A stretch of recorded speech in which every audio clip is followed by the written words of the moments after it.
स्वागत है आप सभी स्टूडेंटों का जेएमबी स्टडी भारत में। तो आज हम स्टडी करते हैं अंगद सर के साथ कक्षा 9वीं की गणित के अध्याय 5 का, जो है यूक्लिड की ज्यामिति का परिचय। ये अध्याय 5 का भाग नंबर 1 है, जिसमें हम उसके परिचय के बारे में संक्षिप्त रूप से जानेंगे। यूक्लिड की भूमिका, यूक्लिड की परिभाषाएं, अभिगृहित और अवधारणाएं क्या होते हैं और प्रमेय किसे कहते हैं। इससे पहले यदि आपने हमारे चैनल्स को सब्सक्राइब नहीं किया है तो प्लीज हमारे चैनल्स को सब्सक्राइब कीजिए, ताकि इसी प्रकार की सभी वीडियो आपको सबसे पहले मिल सके। अब हम देखते हैं यूक्लिड की ज्यामिति के परिचय के बारे में। हम देखते हैं भूमिका। यूक्लिड की ज्यामिति जो हम पढ़ते हैं वह यूक्लिड की देन है। इन्हें ज्यामिति का पिता कहा जाता है। किसको ज्यामिति का पिता कहते हैं? यूक्लिड को हम ज्यामिति का पिता कहते हैं। यूक्लिड का गणित के विभिन्न क्षेत्रों जैसे संख्या पद्धति और खगोल शास्त्र में बड़ा योगदान है। समझ गए? तो एक क्वेश्चन यहां से बनता है कि ज्यामिति का पिता किसे कहा जाता है, तो हम बोलेंगे ज्यामिति का पिता यूक्लिड को कहा जाता है। आगे देखिए, हमें दिया गया है 300 ईसा पूर्व के आसपास मिस्र में अलेक्जेंड्रिया के गणित के शिक्षक यूक्लिड ने उस समय तक ज्ञात गणित के सभी ज्ञान को एकत्रित किया और एलिमेंटस नामक अपने प्रसिद्ध ग्रंथ के रूप में उसे व्यवस्थित किया। याद रखना, यूक्लिड कहाँ के थे? अलेक्जेंड्रिया के थे। अलेक्जेंड्रिया हमारे पास मिस्र कंट्री में एक छोटा सा राज्य है, और जो यूक्लिड है वो क्या थे? ये गणित के टीचर थे। इन्होंने क्या किया, उस समय तक जितनी भी गणित के बारे में, ज्यामिति के बारे में ज्ञान था, उस ज्ञान को एकत्रित करके एक प्रसिद्ध ग्रंथ एलिमेंटस के रूप में प्रदर्शित किया। अर्थात एलिमेंटस क्या है? एलिमेंटस एक प्रसिद्ध ग्रंथ है जो यूक्लिड के द्वारा रचा गया है, ठीक है, और उसमें गणित की ज्यामिति के बारे में व्यवस्थित रूप से इंफॉर्मेशन दी गई है। ठीक है, अब देखो कुछ महत्वपूर्ण फैक्ट हैं जो एग्जाम के हिसाब से वो पूछ सकते हैं, तो मैं आपको बता रहा हूं, इनको आप रिमेंबर करना। यूक्लिड ने अपनी पुस्तक एलिमेंटस को 13 अध्यायों में विभाजित किया था, जिसमें से प्रत्येक को पुस्तिका माना जाता है।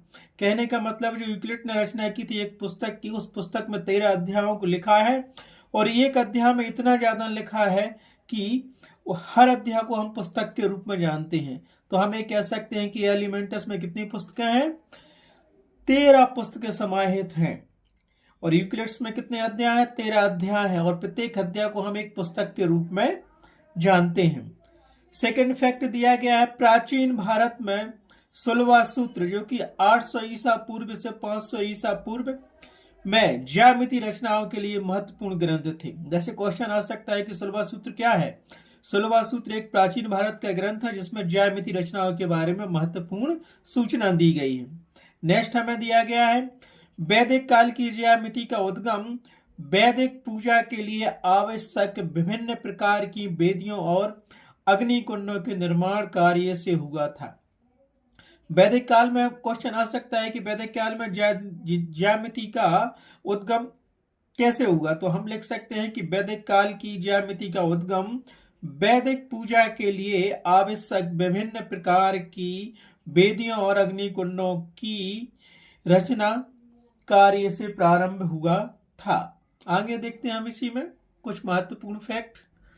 तो यहां देखते हैं हम, नेक्स्ट फैक्ट दिया है, घरेलू धार्मिक क्रियाओं के लिए हम या प्राचीन काल में वर्गाकार और वृत्ताकार वेदियों का प्रयोग किया जाता था, जो ज्यामिति से संबंधित है। नेक्स्ट पॉइंट उसी में दिया गया है, जबकि सार्वजनिक पूजा स्थलों में आयतों, त्रिभुजों और समलंबों के संयोजन से बने आकारों का प्रयोग आवश्यक होता था। किसमें आवश्यक होता था? वेदियों को बनाने में। जबकि हम घर में जो वेदी बनाते थे वो वर्गाकार या वृत्ताकार होती थी, लेकिन सार्वजनिक स्थानों पे जो वेदियां बनाते थे वो आयत के आकार की या त्रिभुजों के आकार की या समलंबों के संयोजन से बने आकारों का प्रयोग आवश्यक होता था। नेक्स्ट, जैसे हमें अर्थवेद में इंफॉर्मेशन मिलती है, क्या इंफॉर्मेशन मिलती है? अर्थवेद में दिए श्रीयंत्र में एक दूसरे के साथ 9 समद्विबाहु त्रिभुज अंतर्निहित है। क्या है, कभी कभी क्वेश्चन आता है कि श्रीयंत्र में कितने समद्विबाहु त्रिभुज बने हुए हैं। तो इस पॉइंट को याद रखना कि श्रीयंत्र में एक दूसरे के साथ जुड़े 9 समद्विबाहु त्रिभुज हैं। कितने समद्विबाहु त्रिभुज हैं? 9 त्रिभुज, 9 समद्विबाहु त्रिभुज एक श्रीयंत्र में समाहित हैं। अभी आगे देखना, ये त्रिभुज इस प्रकार व्यवस्थित किए गए हैं कि इनसे 43 छोटे अथवा गौण त्रिभुजों का निर्माण होता है। 9 समद्विबाहु त्रिभुज बने हैं, लेकिन इन 9 समद्विबाहु त्रिभुजों में छोटे 43 त्रिभुज छुपे हुए हैं। तो याद रखना, अगर क्वेश्चन आता है कि कितने छोटे या गौण त्रिभुजों का निर्माण श्रीयंत्र के द्वारा होता है या किया जाता है, या श्रीयंत्र में कितने छोटे त्रिभुजों बने हुए हैं, तो आप लिखोगे 43 त्रिभुज बने हुए हैं। और वहीं पे अगर समद्विबाहु त्रिभुजों की बात आती है तो एक श्रीयंत्र में 9 समद्विबाहु त्रिभुज बने हुए हैं, या 9 समद्विबाहु त्रिभुजों को मिलाकर एक श्रीयंत्र का निर्माण किया गया है, जिसमें छोटे या गौण 43 त्रिभुजों का निर्माण होता है। ठीक है, अब हम देखते हैं कि अभिगृहीत या अवधारणाएं क्या कहलाती हैं। तो थोड़े इसके बारे में जान लो, बाकी तो हमें फिर डिटेल में पढ़ना ही है कि यूक्लिड के अभिगृहीत क्या थे और यूक्लिड की अवधारणा क्या थी। ठीक है, तो हम ये जानते हैं कि अभिगृहीत और अवधारणा किसे कहते हैं। अभिगृहीत या अवधारणा एक प्रकार की कल्पनाएं होती हैं। ठीक है, जैसे हम कहते हैं आकाश में हमारा घर हो, तो आकाश में हम घर तो बना नहीं सकते हैं। ठीक है, तो एक प्रकार की ये कल्पना हो गई ना, हमने मन में कल्पना की कि आकाश में हमारा घर होना चाहिए, लेकिन हम आकाश में घर नहीं बना सकते बिना भगवान के मंत्रों के द्वारा।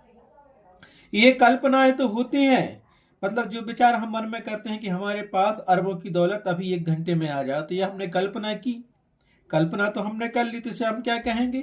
विचार कहेंगे। जो हमने अपने मन में रचना की जिस विचार की, उसे हम क्या कहेंगे? कल्पना कहेंगे। और ये कल्पनाएं वास्तव में स्पष्टता सर्वव्यापी सत्य थी।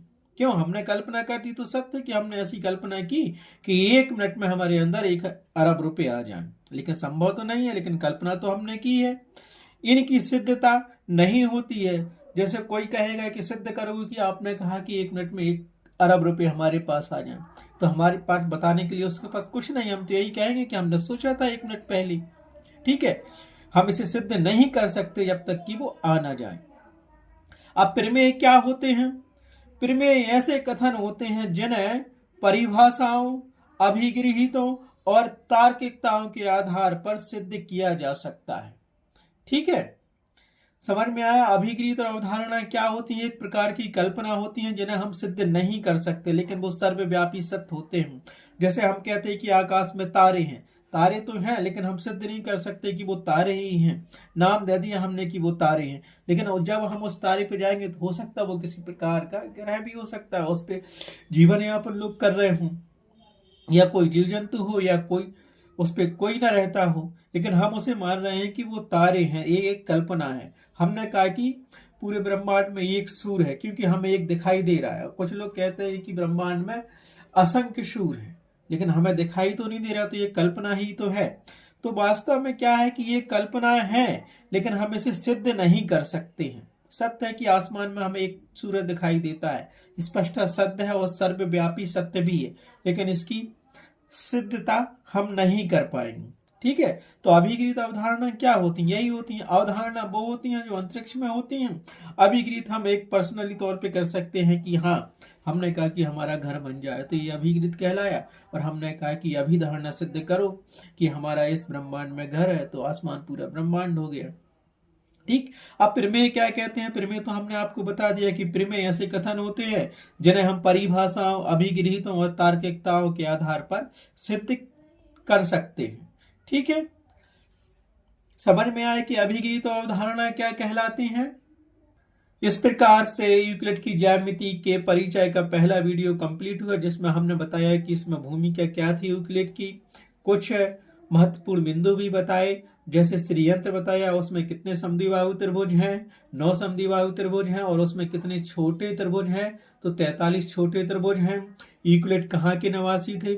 मिस्र के अलेक्जेंड्रिया के निवासी थे। यूक्लिड की पुस्तक का नाम क्या था? एलिमेंटस था। और यूक्लिड की एलिमेंटस नामक पुस्तक में कितने अध्याय थे? तो 13 अध्याय थे। इनको याद रखना आप। और प्रत्येक अध्याय को हम क्या कहते थे?